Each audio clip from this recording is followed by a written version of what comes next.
बुलढाणा जिल्ह्यात यंदाच्या अतिपावसामुळे हळद उत्पादक शेतकऱ्यांना मोठा फटका बसला आहे।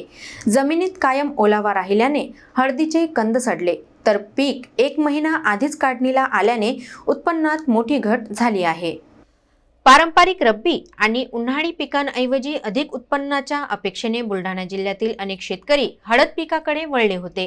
मात्र यंदाचा पावसाळा हळद उत्पादकांसाठी संकट ठरला आहे। अतिवृष्टीमुळे शेतजमिनीत दीर्घकाळ ओलावा टिकून राहिला, तर ढगाळ वातावरणामुळे पिकांना अपेक्षित सूर्यप्रकाशही मिळाला नाही। परिणामी हळद पिकाच्या मुळ्या म्हणजेच कंद सडण्याचे प्रमाण मोठ्या प्रमाणावर वाढले आहे। साधारणपणे 9 महिन्यांचे असलेले हळद पीक यंदा 7 ते 8 महिन्यातच काढणीला आले। 1 महिना आधी काढणी करावी लागल्याने उत्पादनात लक्षणीय घट झाली आहे। सध्या बाजारात हळदीला 14 ते 18 हजार रुपये प्रति क्विंटल असा भाव मिळत असला तरी उत्पादन कमी झाल्याने अपेक्षित उत्पन्न मिळत नसल्याची शेतकऱ्यांची तक्रार आहे। खरीप हंगामातील इतर पिकांप्रमाणेच हळद पिकालाही मोठा फटका बसल्याने अनेक शेतकरी आर्थिक अडचणीत सापडले आहेत।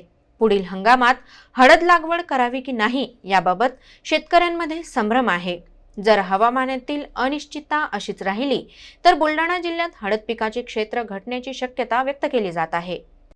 यावर्षी बुलढाणा जिल्ह्यामध्ये बहुतेक शेतकऱ्यांनी हळद लावलेली आहे आणि पाऊसही चांगला झाला, पण जरुरीपेक्षा थोडा जास्त झाला। त्याच्यामुळे काय झालं की हळदीचं पीक जे आहे ते जवळपास हातातून गेल्यासारखं आहे।